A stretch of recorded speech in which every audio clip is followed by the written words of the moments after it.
ഓസ്ട്രേലിയക്കെതിരെ രണ്ടാം ടെസ്റ്റിൽ ടോസ് നേടിയ ഇന്ത്യ ബാറ്റിംഗ് തെരഞ്ഞെടുത്തു. 3 മാറ്റങ്ങളുമായിട്ടാണ് ഇന്ത്യ ഇന്ന് കളത്തിലിറങ്ങുന്നത്. രോഹിത് ശർമ്മ, ശുഭ്മാൻ ഗിൽ, KL രാഹുൽ എന്നിവർ ടീമിൽ തിരിച്ചു വന്നു. അനിൽ വാസുദേവ് സ്പോർട്സ് ഡെസ്കിൽ നിന്ന്. Anil, good morning. കളികളൊക്കെ നേരെ പോകുന്നുണ്ടല്ലോ? തീർച്ചയായും. ഓക്കെ, പറയൂ അനിൽ. Good morning SK. ഒരിക്കൽ കൂടി ഓസ്ട്രേലിയക്കെതിരായ രണ്ടാം ടെസ്റ്റിന് അല്പസമയത്തിനകം തുടക്കമാകും. 9:30-ക്കാണ് മത്സരം തുടങ്ങുക. അതിനു മുന്നോടിയായി ഇപ്പോൾ ടോസ് നടപടികൾ പൂർത്തിയായി കഴിഞ്ഞിരുന്നു. ടോസ് നേടിയ ഇന്ത്യ ബാറ്റിംഗ് എടുത്തിരിക്കുകയാണ്.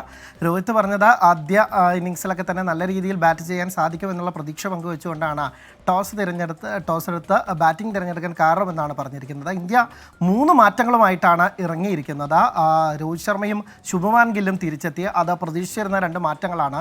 ഇതോടുകൂടി ദേവദത്ത് പടിക്കലും ധ്രുവ് ജുറലുമാണ് ടീമിൽ നിന്ന് പുറത്തേക്ക് പോയത്. കഴിഞ്ഞ മത്സരത്തിൽ രണ്ടാം കുഞ്ഞിൻ്റെ ജനനവുമായി ബന്ധപ്പെട്ടാണ് രോഹിത് ശർമ്മ വിട്ടു നിന്നത്. ശുഭ്മാൻ ഗില്ലിനാവട്ടെ പരിക്കായിരുന്നു, പ്രശ്നമുണ്ടായിരുന്നു. അപ്പോൾ ആ 2 താരങ്ങളും തിരിച്ചെത്തി. വളരെ അപ്രതീക്ഷിതമായ മറ്റൊരു മാറ്റം ഉണ്ടായിരുന്നത് വാഷിംഗ്ടൺ സുന്ദറിനെ ഒഴിവാക്കി അശ്വിൻ ടീമിൽ തിരിച്ചെത്തി എന്നുള്ളതാണ്. അശ്വിൻ മാത്രമാണ് ലോൺ സ്പിന്നർ. കഴിഞ്ഞ മത്സരത്തിലും ഏക സ്പിന്നറെ വെച്ച് തന്നെയാണ് ഇന്ത്യ കളിച്ചത്. അവസാന ഇന്നിങ്സിലൊക്കെ തന്നെ അതിൻ്റെ ഗുണം കിട്ടുകയും ചെയ്തു. കൂടുതൽ പേസർമാരെ തുണയ്ക്കുന്ന ഈ പിച്ചിൽ സ്പിന്നർമാരെ അധികം ഉപയോഗിച്ചതുകൊണ്ട് കാര്യവുമില്ല എന്നുള്ളത് തന്നെയാണ്. പക്ഷേ അശ്വിൻ കൂടുതൽ ലെഫ്റ്റ് ഹാൻഡർ ബാറ്റർമാരിലുള്ള ഓസ്ട്രേലിയൻ ടീമിനെ പിടിച്ചുകെട്ടാൻ അശ്വിൻ്റെ എക്സ്പീരിയൻസ് കൊണ്ട് സാധിക്കുമെന്ന് തന്നെയാണ് ഇന്ത്യൻ ടീം പ്രതീക്ഷിക്കുന്നത്. എന്തായാലും ആവേശകരമായ മത്സരമായിരിക്കും എന്നുള്ള തന്നെ പ്രതീക്ഷയിലാണ് ക്രിക്കറ്റ് ആരാധകർ. ഏറ്റവും വലിയൊരു പ്രത്യേകത, ഈ മത്സരം പകലും രാത്രിയുമായിട്ടാണ് നടക്കുന്നത്. അതായത് ഇന്ത്യൻ സമയം 9:30-ക്ക് തുടങ്ങും.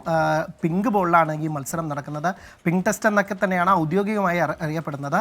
ഇന്ത്യയുടെ ഒരു ലക്ഷ്യം എന്ന് പറയുന്നത് വിദേശ മണ്ണിലെ ആദ്യ പിങ്ക് ബോൾ ടെസ്റ്റ് ജയമാണ്. നേരത്തെ ഇന്ത്യൻ മണ്ണിൽ ഇന്ത്യ 3 ജയിച്ചിട്ടുണ്ട്. പക്ഷേ ഓസ്ട്രേലിയയിൽ മുംബൈ ഇതേ അഡ്ലൈഡിൽ കളിച്ച മത്സരത്തിൽ ഇന്ത്യ തോൽക്കുകയും ചെയ്തു. അപ്പോൾ ചരിത്രത്തിൽ ആദ്യമായി വിദേശ മണ്ണിൽ ഒരു പിങ്ക് ബോൾ ടെസ്റ്റിൽ ജയമാണ് ഇന്ത്യ ലക്ഷ്യമിടുന്നത്. ഒപ്പം തന്നെ കഴിഞ്ഞ പെർത്ത് ടെസ്റ്റിലെ ചരിത്ര ജയം അത് അഡ്ലൈഡിൽ ആവർത്തിക്കേണ്ടത് ഇന്ത്യക്ക് അനിവാര്യമാണ്. കാരണം ഇന്ത്യക്കൊരു നീറുന്ന ഓർമ്മകളുള്ള ഒരു ഗ്രൗണ്ടാണ് ഈ അഡ്ലൈഡ് ഓവൽ. 2020 മുംബൈയുടെ കളിച്ചപ്പോൾ ഇന്ത്യ വെറും 36 റൺസിന് അന്ന് ഓൾ ഔട്ടായിരുന്നു. ഇന്ത്യൻ ടെസ്റ്റ് ചരിത്രത്തിലെ ഏറ്റവും കുറഞ്ഞ ടീം ടോട്ടൽ. അപ്പോൾ ആ നാണക്കേടൊക്കെ തന്നെ ഇന്നും ഇന്ത്യക്കുണ്ട്. അത് പറഞ്ഞ് ഇപ്പോഴും വിരോധികളൊക്കെ തന്നെ കളിയാക്കുന്നുണ്ട്. അപ്പോൾ അതിനൊക്കെ തന്നെ ഒരു ശക്തമായ മറുപടി ഇന്ത്യക്ക് ഇന്ന് കൊടുക്കേണ്ടതുണ്ട്. പരമ്പരയിൽ ലീഡ് എടുത്തതോടുകൂടി ഇനി ആ ലീഡ് ഉയർത്താനാണ് ഇന്ത്യൻ ടീം ഇറങ്ങുന്നത്. SK.